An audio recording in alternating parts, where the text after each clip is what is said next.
Hello అండి. మనం small ఫార్మర్స్కి సంబంధించి భారతదేశ వ్యవసాయ రంగంలో, ఎస్పెషల్లీ వ్యవసాయ రంగంలో ఈ స్మాల్ ఫార్మర్స్ ఎవరైతే ఉన్నారో వారి యొక్క ఇంపార్టెన్స్ని డిస్కస్ చేస్తున్నటువంటి 4వ క్లాస్ ఇది. వారి రోల్ ఏ విధంగా ఉంది, చిన్న సన్నకారు రైతుల యొక్క రోల్ ఏ విధంగా ఉంది, అలాగే వారు ఫేస్ చేస్తున్నటువంటి ఇష్యూస్, ఛాలెంజెస్ ఏమున్నాయి అనేది మనం చెప్పుకుంటూ ఉన్నాం. సో ఈరోజు చూస్తే opportunities for small holding agriculture, ఏం ఆపర్చునిటీస్ ఉన్నాయి అనేది ఒకసారి మనం గమనిస్తే, రీసెర్చ్ అండ్ ఎక్స్టెన్షన్ ఈ విషయంలో కొంత ఆపర్చునిటీస్ అనేవి క్రియేట్ చేయబడుతున్నాయి. అలాగే టెక్నాలజికల్ ఇన్నోవేషన్స్ ఉన్నాయి. మనకి రీసెర్చ్ విషయంలోనూ ఎక్స్టెన్షన్ విషయంలోనూ కొంత ఆపర్చునిటీస్ ఉన్నాయి. టెక్నాలజికల్ ఇన్నోవేషన్స్ ఉన్నాయి, జీరో టిల్లేజ్, అలాగే public sector led improvement technologies ఉన్నాయి. అలాగే న్యూట్రియంట్ మేనేజ్మెంట్, బయోటెక్నాలజీ అంటే ఎస్పెషల్లీ ఫార్మర్స్ విషయంలో బీటీ గింజలు అనేవి వచ్చాయి. మనకి ఏదైతే పత్తి విత్తనాలు ఉన్నాయో, ఈ బీటీ పత్తి విత్తనాల వల్ల ఫార్మర్స్ యొక్క కాటన్ క్రాప్ అనేది డబుల్ ఇంక్రీజ్ అవ్వడాన్ని గమనించాలి. అలాగే ఇన్ఫర్మేషన్ టెక్నాలజీ కూడా కొంత అందుబాటులోకి వచ్చింది. ఇన్ఫర్మేషన్ టెక్నాలజీ, ఇన్స్టిట్యూషనల్ ఇన్నోవేషన్స్ అనేవి వచ్చాయి.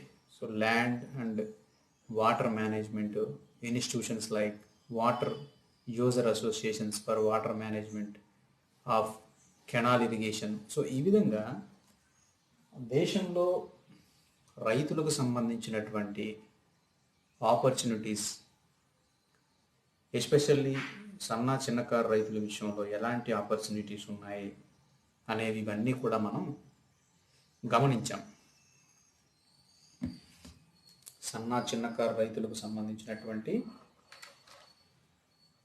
ఆపర్చునిటీస్ స్మాల్ హోల్డింగ్స్ విషయాల్లో ఏ విధంగా ఉన్నాయి అనేది మనం చూసాం.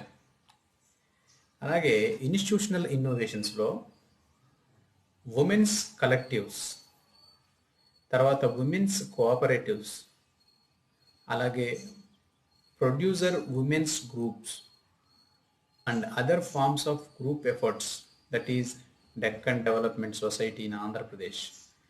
సో ఇటువంటి అన్నీ కూడా ఇన్స్టిట్యూషనల్ ఇన్నోవేషన్స్ని మనం గమనించాలి. ఆంధ్రప్రదేశ్లో ఏర్పడింది ఒక example. Deccan development society in Andhra Pradesh అనేది ఒక ఇన్నోవేషన్గా మనం చెప్పవచ్చు. అలాగే Gujarat put in place institutional environment for development of agriculture. అలాగే this Mahotsav serves as an institutional platform at the village level and proved to be an important support for farmers. So ఫార్మర్స్కి support చేసేటటువంటి, ఫార్మర్స్కి సంబంధించినటువంటి ఇంప్రూవ్మెంట్స్కి సంబంధించినటువంటి విషయాల్లో మనకి కొంత ఈ ప్రాధాన్యత అనేది ఉండింది అనేది చెప్పాలి. Similarly Andhra the Community Managed Sustainable Agriculture CMSA program. So it addresses the major causes of agriculture distress and help farmers in adopting sustainable agricultural practice. It covers 2.7 million acres and benefit 1.5 million farmers. So సన్నకారు రైతులను ఉద్దేశించి దేశంలో వస్తున్నటువంటి ఇన్నోవేషన్స్ని ఒకసారి చూస్తే, research and extension యాక్టివిటీస్కి సంబంధించిన విషయాల్లో, అలాగే టెక్నాలజీ అండ్ ఇన్నోవేషన్స్కి సంబంధించినటువంటి విషయాల్లో, పబ్లిక్ సెక్టార్, అలాగే nutrient management, biotechnology, information technology. So ఈ విధంగా మనకి కొంత ఆపర్చునిటీస్ అనేది రావడం జరిగింది. ఇన్స్టిట్యూషనల్ ఇన్నోవేషన్స్కి వస్తే ఆంధ్రప్రదేశ్లో డెక్కన్ డెవలప్మెంట్ సొసైటీ అనేది రావడం, గుజరాత్ లాంటి రాష్ట్రాల్లో ఇక్కడ కృషి మహోత్సవ్ అనేటటువంటి ఒక ప్రోగ్రాం ద్వారా అక్కడ విలేజ్ లెవెల్లో ఉన్నటువంటి ఫార్మర్స్ అందరికీ కూడా ఒక ప్లాట్ఫామ్, ఇన్స్టిట్యూషనల్ ప్లాట్ఫామ్ని అరేంజ్ చేసి ఆ ఫార్మర్స్కి సపోర్ట్ చేయడం అనేది జరుగుతుంది. అలాగే ఆంధ్రప్రదేశ్లో కూడా community managed sustainable agriculture programme అనేది రావడం, అది అడాప్టింగ్ సస్టైనబుల్ అగ్రికల్చర్ ప్రాక్టీస్ అనేది కొనసాగిస్తాం. 2.7 million hectares and benefit 1.5 million farmers. 1.5 million ఫార్మర్స్కు ఇది యూజ్ అవ్వడం అనేది జరిగింది. ఇకపోతే ఇన్స్టిట్యూషనల్ ఇన్నోవేషన్స్ని ఒక్కసారి గమనించండి. ఈ స్లైడ్ని ఒకసారి చదువుతూ ఉండండి.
ఇన్స్టిట్యూషనల్ ఇన్నోవేషన్స్ విషయాన్ని మనం గమనిస్తే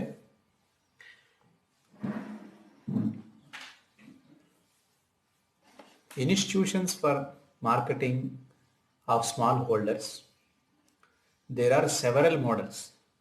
కాంట్రాక్ట్ ఫార్మింగ్, అలాగే self help groups, cooperative models and producer cooperatives. So ఈ విధంగా వ్యవసాయ రంగంలో వ్యవస్థాపరమైనటువంటి మార్పులు చాలా కొత్తవి రావడాన్ని మనం గమనించాం. సెవరల్ మోడల్స్ వచ్చాయి. కాంట్రాక్ట్ ఫార్మింగ్ వచ్చింది, అంటే ఫార్మర్స్ అందరినీ కూర్చోబెట్టి కొన్ని చోట్ల కాంట్రాక్ట్ ఫార్మింగ్ వ్యవస్థ అనేది డెవలప్ అయింది. అలాగే డ్వాక్రా సంఘాలలాగా సెల్ఫ్ హెల్ప్ గ్రూప్స్ అనేవి వచ్చాయి. గ్రామీణ ప్రాంతాల్లో ఎక్కడైతే మహిళలు ఉన్నారో ఒక 10 మెంబర్స్ గ్రూప్గా ఫామ్ అయ్యి వారికి సంబంధించినటువంటి సెల్ఫ్ హెల్ప్ అనేది చేసుకునే విధంగా గ్రూప్స్ కింద ఫామ్ చేయడం అనేది జరిగింది. అలాగే కోఆపరేటివ్ మోడల్స్ కూడా వచ్చాయి. ఇంకా మనకి ఎస్పెషల్లీ ఆంధ్రప్రదేశ్లో అయితేనేమో, ఉమ్మడి ఆంధ్రప్రదేశ్లో అయితే మనకి కోఆపరేటివ్ సొసైటీస్ మండలం నుంచి స్టార్ట్ చేస్తే ఢిల్లీ వరకు, రాష్ట్ర స్థాయి వరకు మనకి 3 దశల్లో కోఆపరేటివ్ వ్యవస్థ అనేది నడుస్తూ వచ్చింది.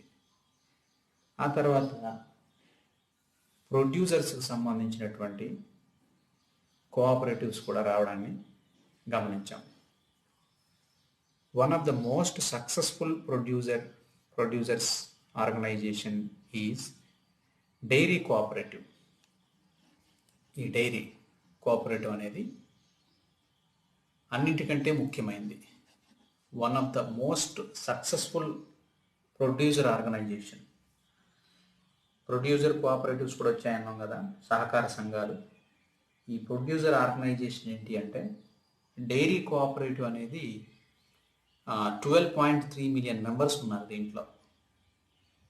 సో ఇది చాలా పెద్ద ఎత్తున సక్సెస్ఫుల్గా నడుస్తుంది అనేది మనం చెప్పొచ్చు. ఇక కాంట్రాక్ట్ ఫార్మింగ్ విషయానికి వస్తే is also successful in some areas. For example, కొన్ని గుజరాత్ లాంటి వీటిని పండిస్తున్నటువంటి రైతుల్లో చాలా వరకు కార్పొరేట్ కంపెనీలు రైతులతో మాట్లాడుకొని ఈ కమర్షియల్ క్రాప్స్ విషయంలో కూడా, ఎస్పెషల్లీ చిల్లీ పౌడర్, చిల్లీస్కి సంబంధించి, ఆ తర్వాత కాటన్కి సంబంధించి, అదేవిధంగా వీట్కి సంబంధించినటువంటి ఇన్స్టిట్యూషన్స్ అనేవి రైతులతో అగ్రిమెంట్ చేసుకొని కాంట్రాక్ట్ ఫార్మింగ్ అనేది చేస్తున్నాయి. ఇవి కొన్ని ఏరియాలో సక్సెస్ఫుల్గా రన్ అవుతున్నాయి.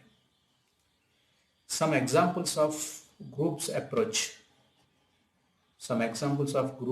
చూస్తే, మండీస్ కానీ, పంజాబ్లో ఏరియాలో మండీస్ అంటారు. రైతు బజార్ ఇన్ ఆంధ్రప్రదేశ్. రైతులు వారి పండించినటువంటి పంటను, ఎస్పెషల్లీ చిన్న సన్నకారు రైతులు వారు పండించినటువంటి పంటను మనకి గ్రామాలలో నుంచి తీసుకొచ్చి పట్టణాల్లో ఉన్నటువంటి రైతు బజార్లలో దళారీ వ్యవస్థ అనేది లేకుండా, మధ్యవర్తులు అనేవాళ్ళు లేకుండా, ఇక్కడ రైతులే నేరుగా పంటను పండించేటటువంటి దాన్ని ఏమంటారంటే, రైతులే నేరుగా పంటను పండించేటటువంటి దాన్ని మనకి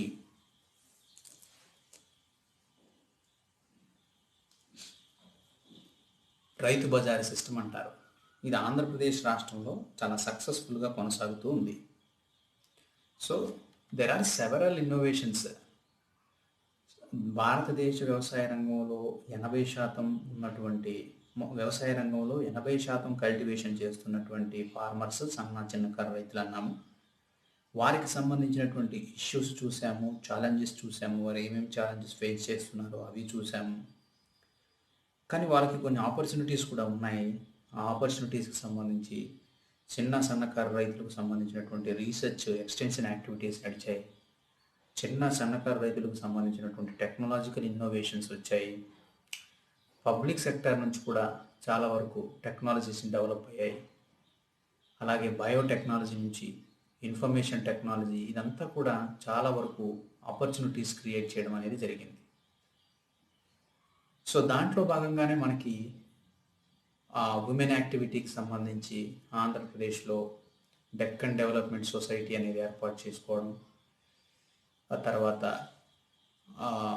గుజరాత్ రాష్ట్రంలో సన్నకారు రైతుల అభివృద్ధి కోసం విలేజ్ లెవెల్లో ప్లాట్ఫామ్స్ అనేవి ఏర్పాటు చేసి వారికి సపోర్ట్ చేయడం, అలాగే ఆంధ్రప్రదేశ్ రాష్ట్రంలో the community managed and sustainable agriculture అనేటటువంటి ప్రోగ్రామ్ కానివ్వండి, అది సన్నకారు రైతుల అభివృద్ధి కోసం వారిని అడ్రస్ చేసేటటువంటి ప్రోగ్రామ్గా చేయడం.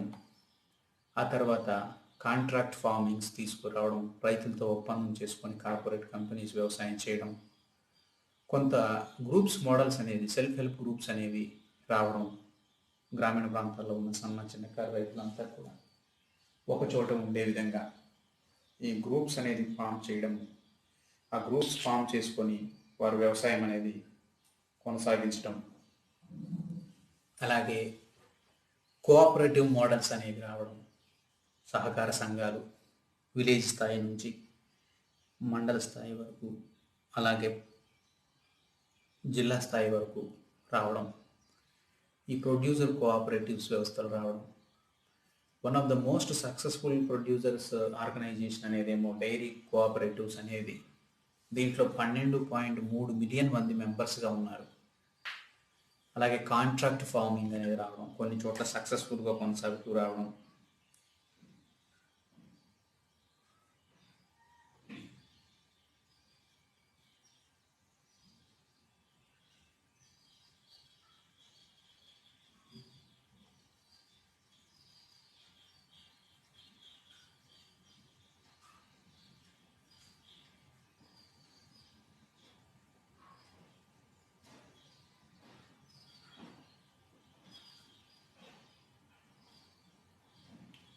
సో సక్సెస్ఫుల్గా కొనసాగుతూ ఉండడం.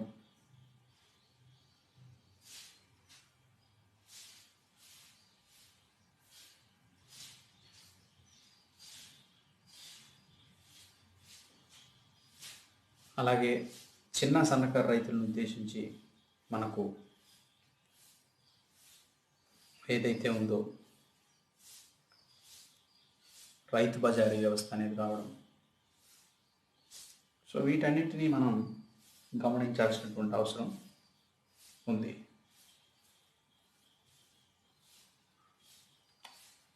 Small farmers, value chains and supermarkets, ఇది ఒకసారి గమనిస్తే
so small farmers value chain అలాగే సూపర్ మార్కెట్స్కి సంబంధించి wholesales processing and retail segments are growing in India. In India, supermarket revolution is also catching up. Average annual growth rate of top 10 retailers during 2000 to 2016 in India was 50%. So linking small farmers to supermarkets, linking farmers with inputs, supplies, logistics suppliers, agro processors and retailers. In those cases where small producers have been able to integrate into the supplying chains, supermarkets have offered enhanced securities and considerably higher margin than the traditional clients such as wholesalers and groceries. So దీని ద్వారా మనకు అర్థమవుతుంది ఏంటంటే small farmers యొక్క value, ఈ small farmers ద్వారా వస్తున్నటువంటి production ఏదైతే ఉందో వీళ్ళంతా సప్లై చైన్గా ఏర్పడి సూపర్ మార్కెట్స్కి ఈ ఐటమ్స్ని పంపించేటటువంటి విధానాన్ని కొనసాగిస్తున్నారు. Challenges the conventional view on value chains. IFPRA study, వాళ్ళ స్టడీని ఒకసారి మనం గమనిస్తే the conventional view food supply chains are small ఫార్మర్స్కి సంబంధించినటువంటివి. Conventional food supply chains are dominated by long chain of many hands. Findings supply chains can be short. So early views staple views chains are dominated by small traditional processors and retailers. Findings. So things are changing. Role of large cold storages, modernizing rice mills, small but rapidly increasing supermarkets in retail chain. So little change in technology since Green Revolution. Findings, there are substantial changes in technological and factoral markets. So little role of quality. So ఈ విధంగా quality అవన్నీ ఉండాలి అనేది చెప్తున్నారు. Conventional view ఏంటంటే traditional supply chain ఇప్పుడు small farmers ఎవరైతే ఉన్నారో వారు తయారు చేస్తున్నటువంటి వస్తువులు ఏవైతే ఉన్నాయో వాటిని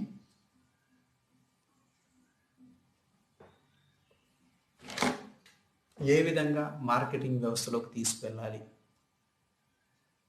అనేది ఇక్కడ మనం గమనించాల్సినటువంటి విషయం.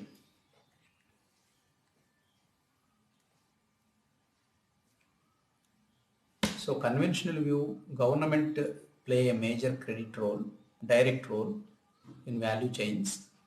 Findings, it is true, India in the case of food grains,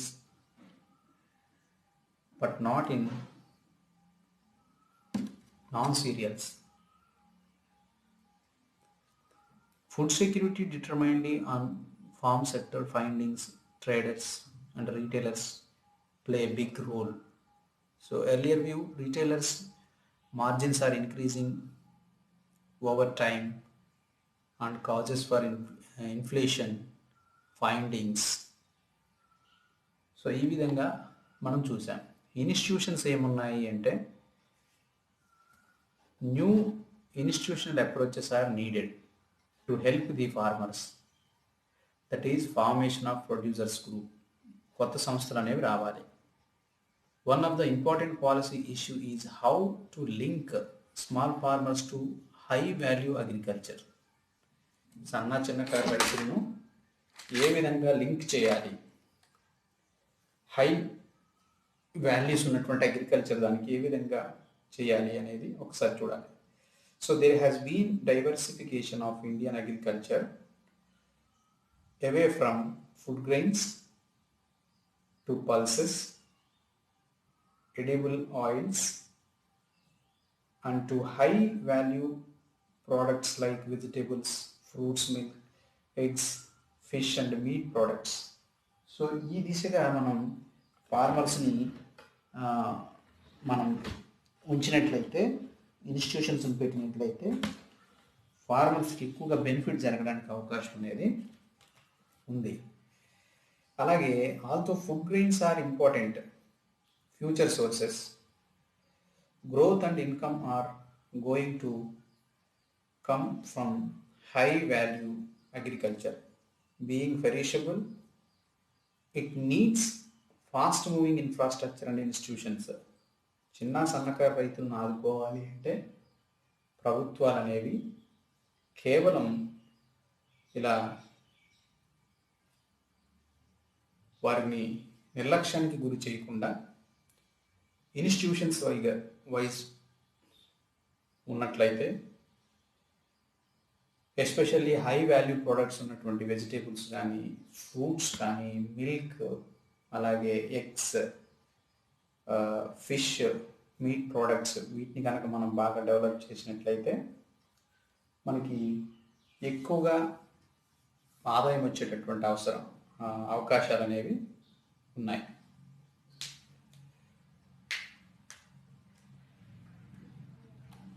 ఇక్కడ చూడండి, targeted growth rates for 11th plan.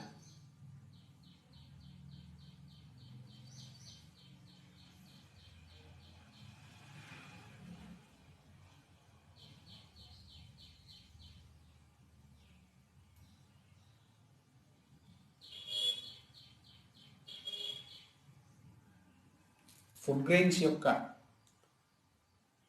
Growth rate target 2.3 11వ పంచవర్ష ప్రణాళికలో.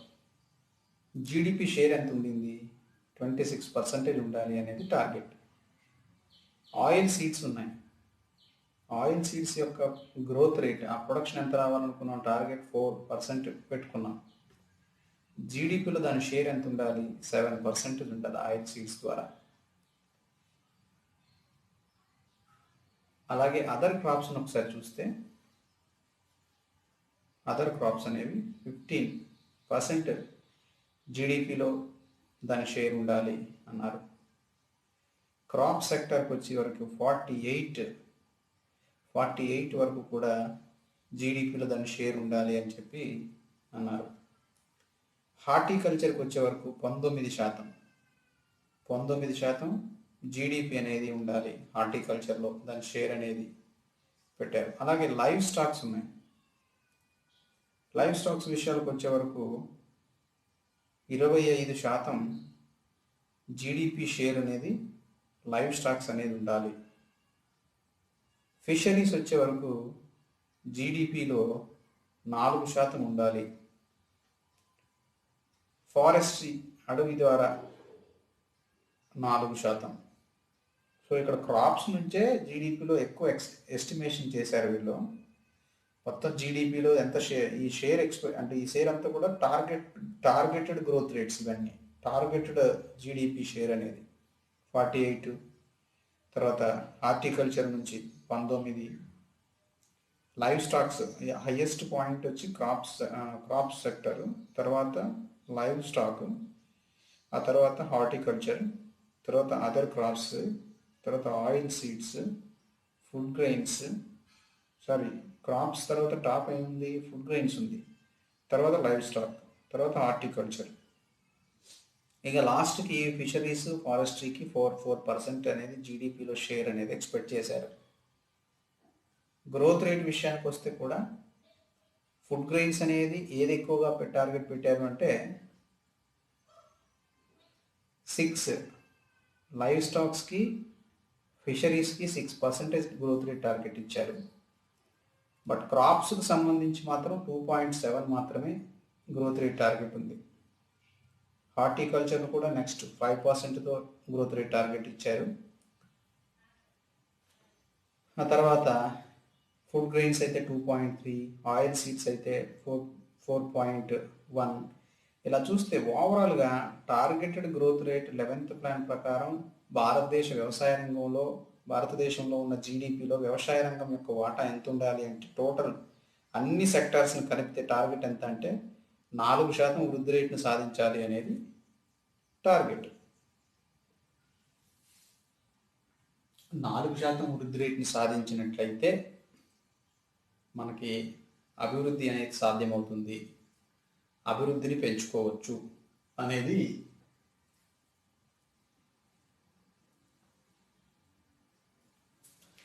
దీని యొక్క ఉద్దేశం. అలాగే స్మాల్ ఫార్మర్స్ అండ్ ఇన్ఫర్మేషన్ ఒకసారి గమనిస్తే, Indian private companies and NGOs are global leaders in providing information to farmers. As a spin-off from India's Meteor rise as a world leader in ICT, eChowpal internet has expanded access to internet in rural areas. Up to 6,400 internet kiosks were set up between 2000 to 2007 by ITC Limited, one of the largest agriculture exporter. ఈ చౌపాల్ అనేది తీసుకొచ్చి గ్రామీణ ప్రాంతాల్లో internet సౌకర్యాలు ఇస్తున్నది ITC limited వాళ్ళు. మనకు తెలుసు, గోధుమని ఫార్మర్స్ దగ్గర నుంచి కొనుగోలు చేసి మరి గోధుమ పిండి తయారు చేసి ఆశీర్వాద్ గోధుమ పిండి అనేది తయారు చేస్తున్నది ఐటీసీ కంపెనీ కింద గుర్తుపెట్టుకోవాలి. So it reaches about 4 million farmers growing a range of crops, soybean, coffee, wheat, rice, pulses in over 40,000 villages. So వీరి ద్వారా 40,000 గ్రామాలు soybean, coffee, wheat, rice, pulses ఇవి పండించడం అనేది జరుగుతుంది. So they get free information in their language about local and global market price, weather forecasts, farming practice and crop insurance. So it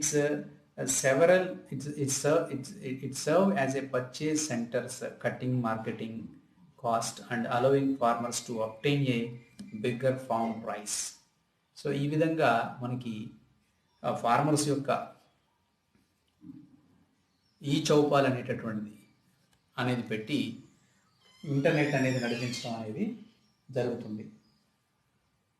ఇక small farmers and informations the MS Swaminathan research foundation established in knowledge centre in Pondicherry.